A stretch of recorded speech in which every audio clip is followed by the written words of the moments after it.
أعوذ بالله من الشيطان الرجيم بسم الله الرحمن الرحيم أما بعد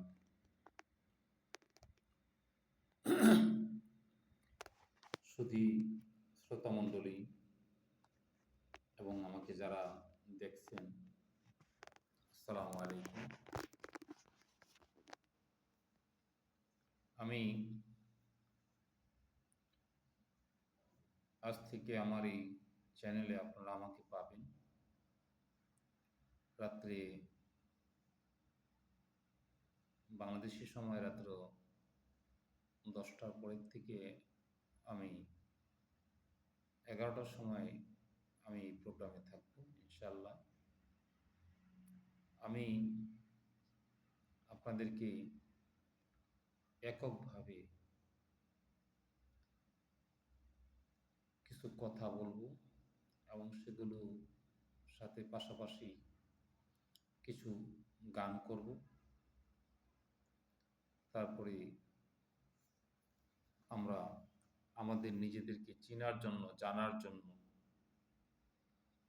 কিছু কথা বলব। তো পৃথিবীতে আমরা এসেছি, দুনিয়াতে কেন এসেছি, আমাদেরকে কেই বা পাঠিয়েছে, আমাদের ধর্মই বা কি, ধর্ম কাকে বলে, ধর্মের সংজ্ঞা কি, এগুলো নিয়ে আমি আলোচনা করব। তো যারা আমাকে দেখছেন তারা সবসময় আমার এই চ্যানেলটাকে একটু নজরে রাখবেন, তাহলে আমাকে পেয়ে যাবেন। বিশেষ করে আমি আমার এই চ্যানেলটার নাম হচ্ছে পরিচয়হীন মুসাফির। মুসাফির তো সবাই বুঝেন এবং জানেন মুসাফির কাকে বলে, মুসাফির আসলে কি। তো আমি একজন আসলেই পরিচয়হীন মুসাফির, এটা আপাতত জেনে রাখেন। তারপরে বাকি কথাবার্তা হয়তো আমি পরে বলবো। তো আমরা ধর্ম সম্পর্কে কিছুটা কথা বলার জন্য আমি বলছিলাম যে ধর্ম কি বা ধর্ম কাকে বলে বা ধর্মের সংজ্ঞা কি। দেখুন, আসলে ধর্ম শব্দের শাব্দিক অর্থ হচ্ছে স্বভাব। আর এই স্বভাবটা কেমন হতে পারে, যেমন ধরেন চুম্বকের ধর্ম কি যদি কাউকে জিজ্ঞেস করা হয়, বিজ্ঞানীরা এর উত্তর সহজভাবেই দিয়েছেন যে চুম্বকের ধর্ম হচ্ছে এর স্বভাব। আর এর স্বভাবটা হচ্ছে কিরকম, বিপরীত মেরুকে সে আকর্ষণ করবে এবং সমমেরুকে সে বিকর্ষণ করবে। এটা হচ্ছে চুম্বকের ধর্ম। তো তদ্রূপ ধর্ম হচ্ছে আসলে একটা স্বভাব। আর এই স্বভাবগুলোকে যেভাবে দেখান সেভাবেই আমরা বিবেচনা করতে পারি। যেমন ধরেন কারো স্বভাব হচ্ছে চুরি করা, তখন লোকে বলে ধরো এর ধর্মই চুরি করা। আবার কারো স্বভাব হচ্ছে সে পশুর মতো চলাফেরা করে, তার স্বভাব চরিত্রটা অনেকটা ওই অমানবিক, অমানুষের মতো। তো লোকে অনেক সময় বলে যে ধরো এটা একটা গরু না। তো আসলে এই যে গরুর স্বভাবটা তার মধ্যে বিরাজমান, এই জন্য তাকে বলে গরু। আবার যার চরিত্রের মধ্যে কুকুরের মতো আচরণ করে, তাকে মানুষ বলে হ্যাঁ একটা কুত্তা। যাই হোক, এই যে এই জিনিসগুলো, তাহলে কুত্তা একটা স্বভাব বা চরিত্র বা ধর্ম, যারা শুধুমাত্র এই কুকুরের মতো আচরণ করে, এটা একজন ব্যক্তি না, এটা দেখবেন যে প্রায় অনেক ব্যক্তিরা এই ধরনের আচরণ করে থাকে। তো তাদের স্বভাব বা চরিত্র বা ধর্মটাই হচ্ছে কুত্তার মতো। আবার দেখবেন যে অনেকে বলে যে না এই লোকটা ভালো রে, হুম, তার স্বভাব চরিত্র অনেক সুন্দর, লোকটার কথা শুনতে খুবই ভালো লাগে, তার চরিত্রটা ভালো, অর্থাৎ তার ধর্মটাই ভালো। এখন এত সমস্ত কিছু নিয়ে মানুষ যখন তাদের দৈনন্দিন জীবনে এক একজনের সাথে এক একজনের এক একটা চরিত্রের মিল খুঁজে পাওয়া যায়, তখন তারা ওই চরিত্রের সাথে মিশে যায়। তো এই স্বভাব চরিত্রগুলোকে আল্লাহ রাব্বুল আলামিন দুনিয়াতে এমনভাবে সিস্টেম করে দিয়েছেন যে যদি একই চরিত্র বৈশিষ্ট্যের হইতে হয়, একই স্বভাব চরিত্রের হইতে হয়, তাহলে সে একটা লাইনে আসবে, আর সেই লাইনটাই হচ্ছে তার ধর্ম। তো যুগে যুগে আল্লাহ রাব্বুল আলামিন তার কিছু প্রতিনিধি পাঠিয়েছেন, আর ওই সমস্ত প্রতিনিধিরা দুনিয়াতে এসে একটা চরিত্র বৈশিষ্ট্য স্বভাব সুন্দরভাবে ফুটিয়ে তুলেছেন। আর এই স্বভাব চরিত্র, সেটি হচ্ছে ধর্ম। আর সেই ধর্মটাই আমরা দেখি যে যুগে যুগে যে সমস্ত নবী রাসূলরা এনে এসেছেন, তাদের অনুসারীরা ঠিক ওই চরিত্রের হয়ে থাকে, তাদের চরিত্র স্বভাবটা ওই অনুপাতে হয়, তখন তার এই ধর্মটা ফুটে ওঠে। যেমন ধরেন ইহুদিদের যে চরিত্র স্বভাব, তারা অন্যায় করবে, এটাই তাদের ধর্ম।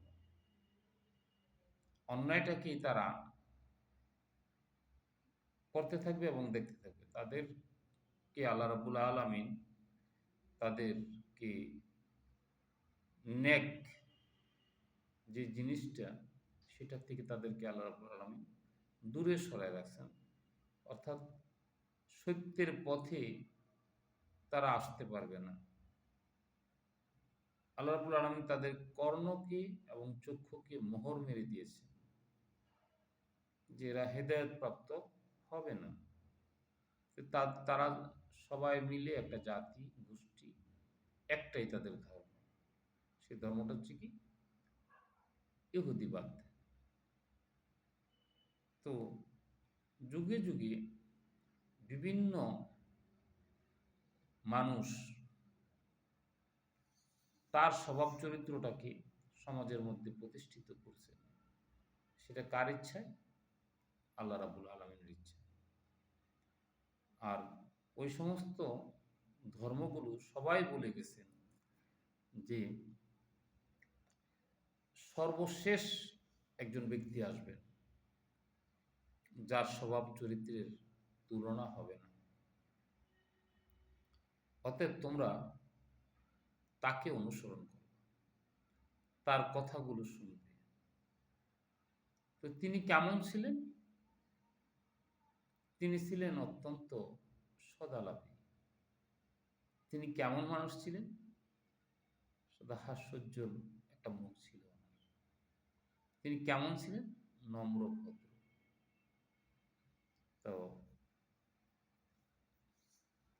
তার প্রাণটা কেমন ছিল?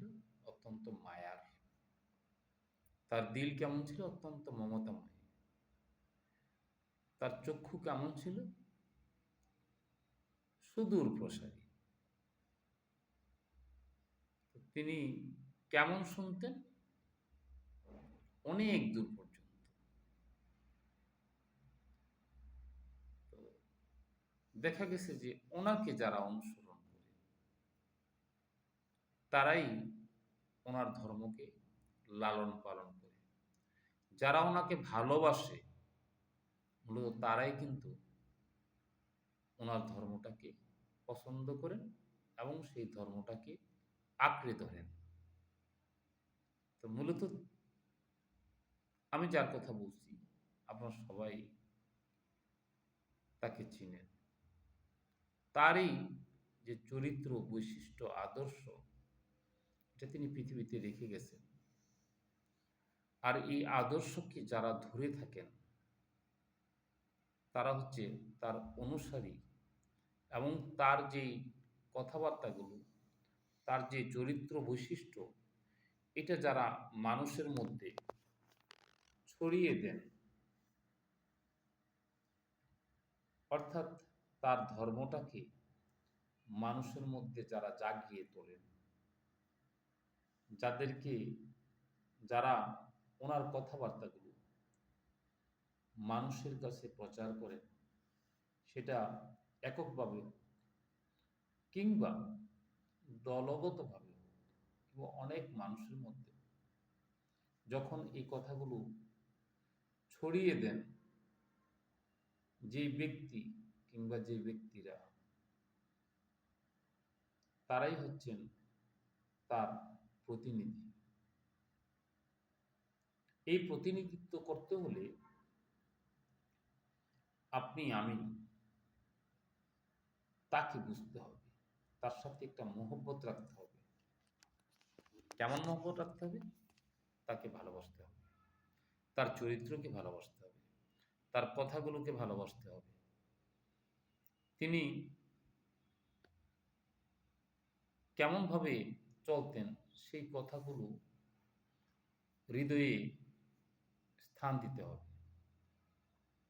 তাহলে তার প্রতিনিধিত্ব করা যাবে।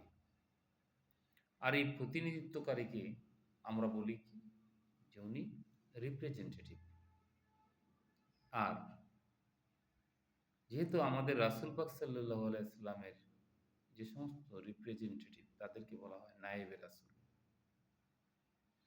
তো নায়েবে রাসূল হওয়ার জন্য একমাত্র রাসূল পাক সাল্লাল্লাহু আলাইহি ওয়াসাল্লামের অনুসারী, অনুকরণকারী এবং ওনাকে মহব্বতের সাথে ভালোবেসে তবেই সম্ভব একজন নায়েবে রাসূল হওয়া।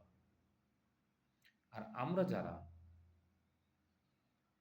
আল্লাহ রাসূল সাল্লাল্লাহু আলাইহি সাল্লামকে ভালোবাসি, তার চরিত্র আদর্শকে ভালোবাসি, তার স্বভাবকে ভালোবাসি, তিনি যেই স্বভাবটা পৃথিবীতে রচনা করে গেছেন সেটার নামই হচ্ছে ইসলাম।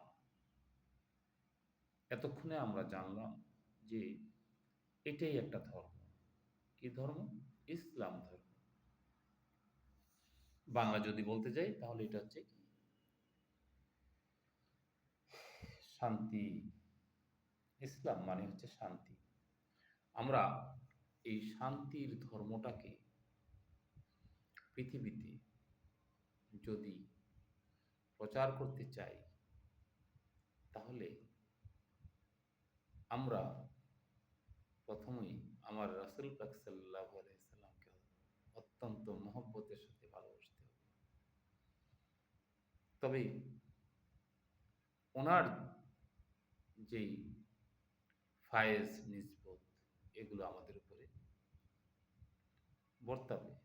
ওনার রজাপাত থেকে আমাদের জন্য ফায়েজ আসবে, নিসবত আসবে।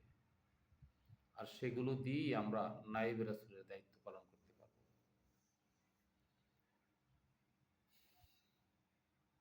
আল্লাহ পাক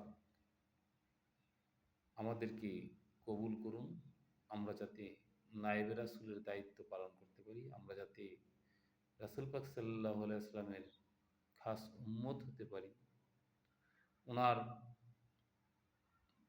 আদর্শকে ধরে রাখতে পারি, তবেই আল্লাহ রাব্বুল আলামিন আমাদেরকে উনার উম্মত হিসাবে কবুল করে নেবেন।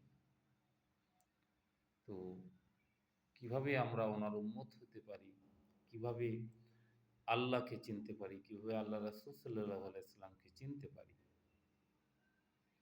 এই জন্য আল্লাহ রাসূল সাল্লাল্লাহু আলাইহি সাল্লামের কোনো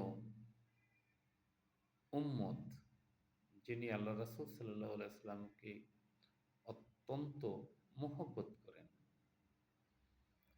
যিনি তার শান মান তার নামে রচনা করেন, লিখেন,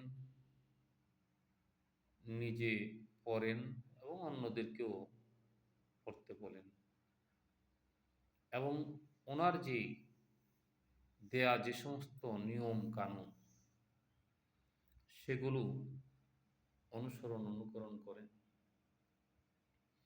তার সাথে মহব্বত রাখলে নিশ্চয়ই আপনি একজন আল্লাহ রাসূল সাল্লাল্লাহু আলাইহি ওয়াসাল্লামের খাস উম্মত হওয়া সম্ভব হবে। আসলে ভাই, এই যুগে ধর্মের নামে অনেকেই হয়তো ব্যবসা করতেছে, তো আসলেই ধর্ম নিয়ে কোনো ব্যবসা নয়। ধর্ম নিয়ে ব্যবসা করতে হয় না। আপনার আপনি যখন ধর্মের মধ্যে আঁকড়ে ধরবেন, যখন আপনি আল্লাহওয়ালা হবেন, যখন আপনি রাসূল প্রেমিক হবেন, যখন আপনি রাসূল সাল্লাল্লাহু আলাইহি সাল্লামের সাথে যখন আপনার যোগাযোগ হয়ে যাবে, তখন আপনাকে মানুষের কাছে টাকা চাওয়ার দরকার নেই যে আমি আপনার বাড়িতে খতম করতে যাব, আমাকে ৫০০ টাকা ১,০০০ টাকা দিতে হবে। আমাকে দাওয়াত করতে হলে ১০,০০০ টাকা দিতে হবে। আমাকে দাওয়াত করতে হলে হ্যাঁ, এত লক্ষ টাকা দিতে হবে। এগুলো ঠিক না। আপনাকে তারা নায়েবে রাসূল সাল্লাল্লাহু আলাইহি সাল্লামের একজন নায়েব জেনে আপনাকে দাওয়াত করেছেন। আপনি সেখানে কষ্ট করে যান। ইসলামের জন্য যাবেন, চরিত্র গঠনের জন্য যাবেন, আল্লাহওয়ালা হওয়ার জন্য যাবেন এবং আল্লাহওয়ালা করার জন্য আল্লাহ পাকের কাছ থেকে সাহায্য চাওয়ার জন্য। আল্লাহ রাসূলের মহব্বতে সেখানে কিছু মানুষ আল্লাহ রাসূলের প্রেমিক হয়ে যাবেন। তো সেভাবে আপনি যদি করেন তাহলে কোনো ডিমান্ড করতে পারবেন না। আমি বলছি আল্লাহ এবং আল্লাহ রাসূলের মহব্বত, প্রেম